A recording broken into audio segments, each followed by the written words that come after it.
Radio Capitole, la chaîne de l'info pour le droit de nos enfants.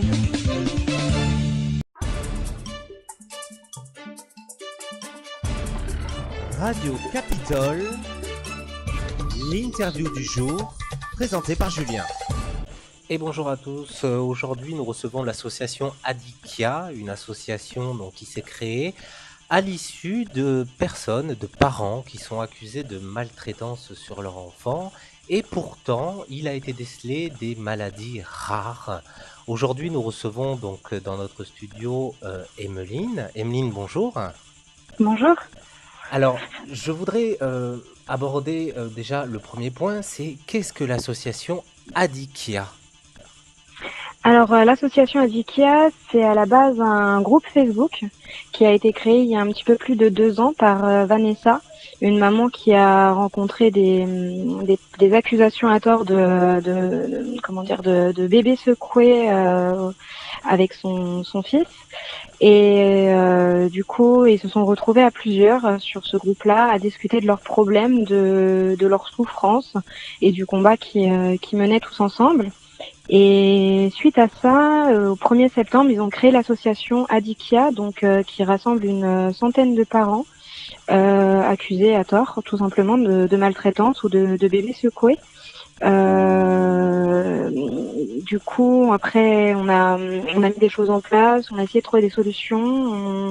On cherche beaucoup à aider les différents parents qui vivent toutes des situations plus dramatiques les unes que les autres, mais qui sont totalement différentes, mais avec quelques points communs, donc les experts de justice, les médecins, tout ce qui est pédiatre, CHU, les juges, la problématique en fait du dossier médical qui est surenchéri par le dossier judiciaire en fait. Donc du coup voilà, c'est ça l'association Adikia, c'est tout simplement des parents qui ont été accusés à tort de maltraitance sur leurs enfants alors qu'ils sont porteurs de maladies rares et ou orphelines. Alors, il y a quelque chose quand même de assez insensé, c'est que pour accuser des parents de maltraitance, il faut qu'il y ait des choses qui puissent se voir.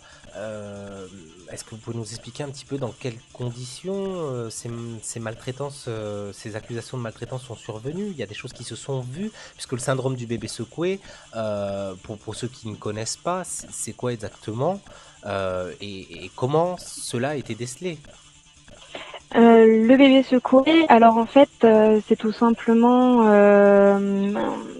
comment expliquer, c'est surtout en fait que un mouvement de va-et-vient en fait du bébé par énervement généralement que les parents ont envers l'enfant et du coup en fait ça peut faire des crises de convulsions, ça peut provoquer des vomissements, il y a énormément de choses au niveau du bébé secoué et en fait l'examen est réalisé à partir d'un fond d'œil.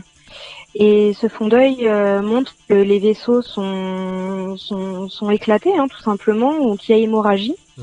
Et le problème, en fait, c'est qu'il y a aussi beaucoup de maladies où c'est les mêmes symptômes. Ça veut dire qu'il peut y avoir une hémorragie rétinienne au niveau des yeux et qui va être différents types de maladies comme l'hydrocéphalie, qui est une de ces maladies-là. Ou bien les hématomes sous-duraux qui sont du sang en fait autour du cerveau. Donc il y a beaucoup de médecins qui du coup confondent les deux et ne vont pas au-delà de ça faire des recherches pour voir si vraiment c'est ça ou s'il s'agit d'une maladie. Et derrière, après, une fois que le signalement est fait, la machine est lancée et c'est trop tard pour revenir sur ces accusations-là. Donc les parents après ne s'en sortent plus et se retrouvent généralement privés de leur enfant. Alors, lorsqu'il y a une situation d'enfant en danger, on parle effectivement de maltraitance, elle peut être psychologique ou physique. Au physique. Dans ce cadre-là, donc si je me trompe pas, c'est des physiques, Oui, c'est des du physique. maltraitances, voilà, physiques dont vous avez été accusé. Par contre, il y a un diagnostic qui doit être posé lorsque vous emmenez votre enfant. Et ce diagnostic, il est censé être fait par des professionnels. Alors comment ça se fait que ces maladies qui sont rares n'ont pas été décelées rapidement et ont donné lieu justement à des signalements, donc je suppose certains placements. beaucoup malheureusement, beaucoup de placements parce que on nous dit souvent, et je pense que beaucoup de parents se reconnaîtront là-dedans, c'est que il y a un enfant sur 10 000 qui va être malade et tout le reste est battu. Tout le reste est victime de maltraitance. Donc en fait, moi, je sais qu'à l'époque où j'ai demandé tout simplement qu'il y ait des examens qui soient faits sur mon enfant, on m'a répondu, mais vous savez, il y a tellement peu d'enfants qui sont malades et tellement qui sont battus que il y aura rien qui sera fait. Mhm. Et c'est malheureux en fait, parce que dans ces cas-là, la parole du parent n'a plus sa place. Alors, Elle n'a plus sa place. et dans ce cadre-là, comment ça s'est passé? Par exemple, prenons vous avez été dans ce cadre-là? Oui, moi, mon enfant n'était pas, comment dire, il n'était pas déclaré bébé secoué. Mon Oui. fils a une fracture inexpliquée du fémur, donc je suis arrivée tout simplement aux urgences sans même savoir que c'était une fracture. Je pensais à une piqûre d'insecte.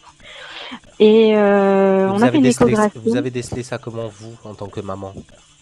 Moi, en tant que maman, j'ai pensé vraiment à ça. J'ai pensé que c'était une piqûre d'insecte. J'ai vu ses orteils bouger. Je me suis dit, il n'y a rien de grave, tout va bien. On va aller à l'hôpital, on va trouver ce que c'est, et puis on retrouvera ce soir sereinement, en pouvant mettre notre vie et la vie de notre fils entre les mains des médecins. Mhm. Et ça a été dramatique parce que on a su que c'était une fracture et on a été transféré à Robert Debré par nos propres moyens d'ailleurs, sans avoir dormi.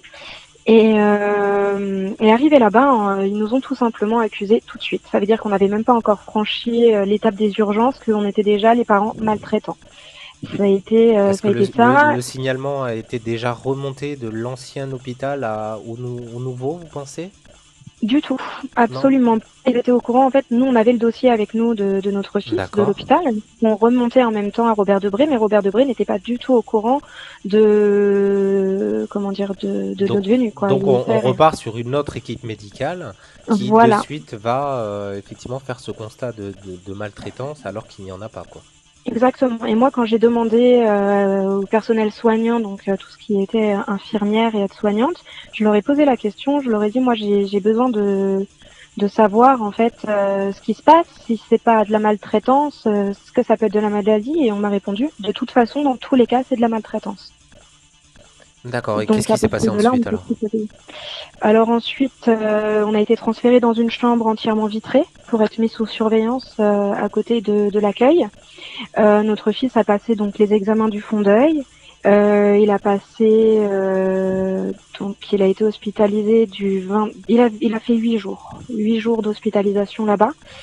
On a demandé, du coup, on a attendu les examens, le retour des examens pour maltraitance, qui sont revenus négatifs. Mhm. Le problème, en fait, c'est que le personnel soignant avait décelé 4 fractures sur notre fils.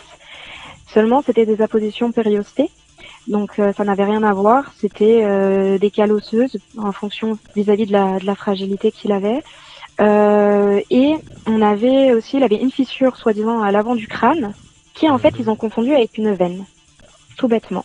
Donc une erreur de C'était diagnostic tout. potentiellement, quoi. Voilà, complètement. Et ils ont envoyé tout ça entre-temps au procureur. Donc le procureur, lui, a fait son travail, voyant qu'il y avait une fissure au niveau du crâne et une fracture sur chaque membre déjà consolidée, plus la fracture existante. Il a choisi le placement, ce qui me semble un petit peu logique. Mais le personnel soignant n'a pas cherché à revenir sur ses dires et à faire les choses correctement. Donc pour bien comprendre, pour bien que les auditeurs puissent comprendre, ce qui s'est passé, c'est que vous êtes arrivé à l'hôpital, il y a eu un diagnostic de posé faisant état de maltraitance, ils n'ont pas cherché Voilà. à aller plus loin, le signalement a été effectué auprès du procureur et le procureur a mis la machine en route avec une ordonnance de placement et votre enfant a été placé, c'est ça? Voilà, il nous a été retiré devant nos mères qui étaient présentes ce jour-là pour voir leur petit-fils Sur le lieu de l'hôpital. sur le lieu de l'hôpital dans le bureau de la directrice. C'est incroyable Qui cette devait, histoire. à la base, la directrice nous avait convoqués en nous disant mais venez, nous allons discuter un petit peu dans mon bureau pour le cas de votre enfant. Et en fait, c'était pas du tout ça. Elle savait que les assistantes sociales étaient en route avec l'ordonnance de placement. Et une fois arrivés là-bas, dans le bureau, il y avait les assistantes sociales avec le cosy vide qui nous attendaient. Et D'accord. qui nous ont pris notre fils en nous disant de ne pas pleurer, de le rassurer, de lui dire que tout se passerait bien et qu'on finirait par se revoir. Donc il avait quel âge? Il avait 42 jours. D'accord, oui, c'est très très jeune. D'autres parents sont dans la même situation que vous, je suppose, pour avoir créé cette Oui, association. C'est le même schéma? c'est souvent le même schéma, oui, des fois même plus grave. On a des parents qui sont en détention provisoire, qui sont mis en examen, Oh. qui savent plus comment faire pour s'en sortir parce que bah ils ont plus rien. Ils n'ont pas le droit de voir leurs enfants ou dans un bureau devant des assistantes sociales pour être sûr qu'ils puissent pas leur faire de mal alors qu'ils voudraient juste passer du temps avec leur enfant. Ils loupent toutes les étapes importantes de la vie, que ça soit les premiers mots, les fêtes. On est bientôt à Noël, je pense que beaucoup de parents Mhm. me rejoindront dans le cas en disant que bah c'est compliqué. Et puis c'est important On les a fêtes. des... C'est ça. Moi, je sais que l'année dernière, j'ai pas eu mon fils, ni à Noël, ni au jour de l'an, et ça a été les 2 jours les plus difficiles de ma vie.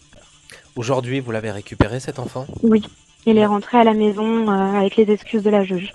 D'accord. Comment vous avez Il m'a fait? fait confiance. Concrètement, comment vous avez fait? Euh, Vous avez dû faire poser d'autres diagnostics? Il y a eu quelque voilà. chose qui s'est passé qui a fait que le juge a changé d'avis?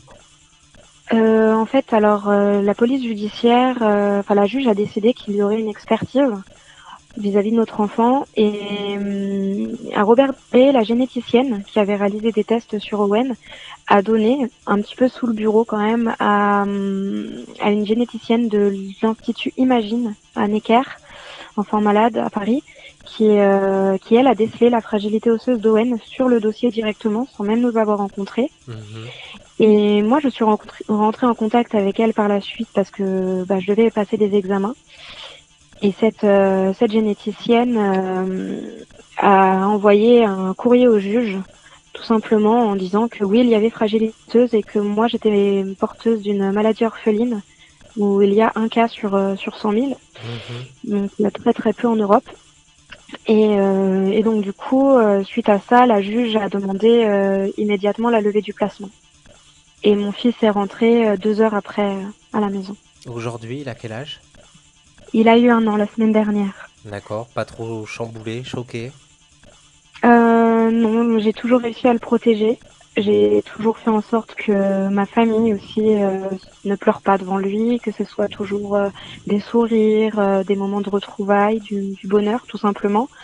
Et, euh, et je pense que tout parent essaye de préserver son enfant dans ces situations-là pour son bien-être et pour son équilibre psychologique parce que il y a des études qui montrent que ça peut être destructeur à un point pas possible et que un enfant sur 2 ayant vécu ce genre de situation finit SDF d'ailleurs.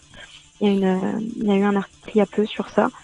Donc je pense qu'il faut réussir à les préserver et que c'est notre rôle aussi Et de savoir. aujourd'hui, vous, en tant que maman, et puis il y a le papa aussi, euh, comment votre état psychologique est actuellement, d'avoir vécu tout ça, d'avoir vécu ce placement, d'avoir vécu le fait qu'on se soit trompé, qu'on vous ait jugé en quelque sorte, qu'on vous ait mal jugé, comment aujourd'hui vous le surmontez?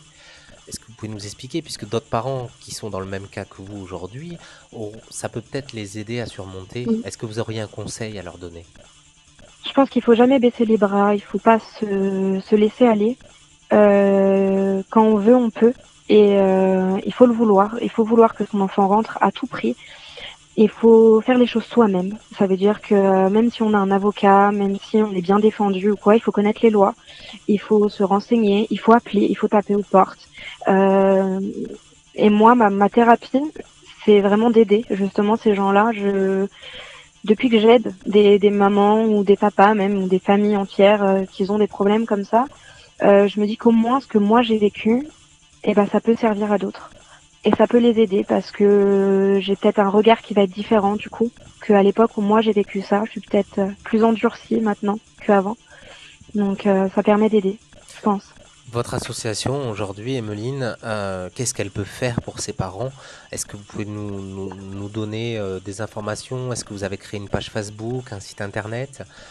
Comment des parents qui peuvent être potentiellement sous la même problématique que vous peuvent vous contacter? Alors on a le site adikia.fr déjà, où ils peuvent nous Mhm. contacter et lire les différents témoignages qui peuvent les aider s'ils se reconnaissent dedans. On a aussi une page Facebook pareil qui s'appelle Adikia. On est un groupe du coup de différents parents. Moi, c'est vrai que je suis plus au niveau des fractures. J'ai plus de connaissances sur ce sujet-là, autant que d'autres vont être plus sur les bébés secoués en eux-mêmes, dans ce qui s'est passé, dans les différentes histoires. Ils seront plus conseillés sur ce domaine-là.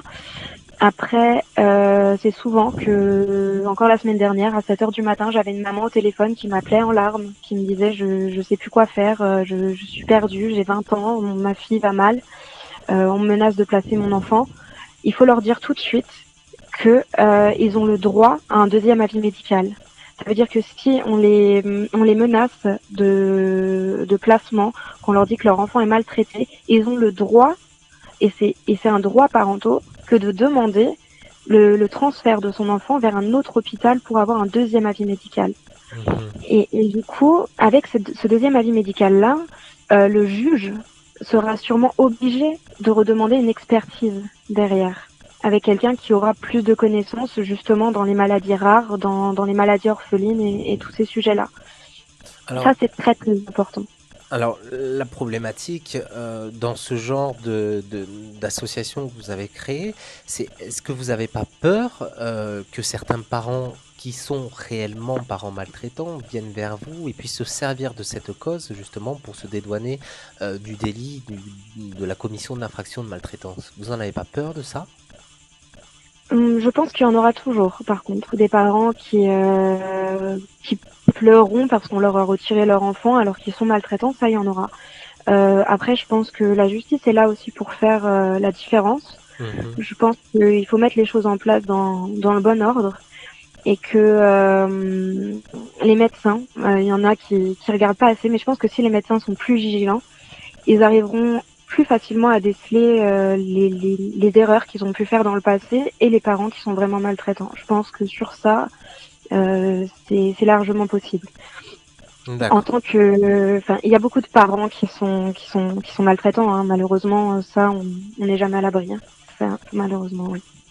Et donc vous, oui, effectivement, vous êtes tombé sur la situation la plus catastrophique. C'est inimaginable d'avoir une situation aussi ubuesque que celle-là.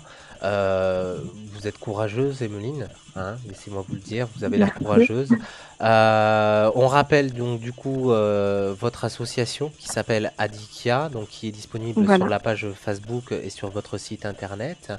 Vanessa qui est la présidente, c'est ça? Oui, hein, qui a vécu aussi une situation, c'est ça, hein, si je me trompe pas, une situation, voilà, une situation assez dramatique avec son fils. Merci en tout cas, Emeline. Merci beaucoup à vous. On n'oublie pas aussi de rappeler aux auditeurs que dernièrement une tribune sur Le Monde donc est parue aujourd'hui, que vous pourrez consulter sur le site de Radio Capitole également, et donc l'association Adikia. Je vous remercie, Emeline. Je vous souhaite bon courage à tous. Merci. Bonne journée à vous. Au revoir, à bientôt. Radio Capitole, la chaîne de l'info pour le droit de nos enfants.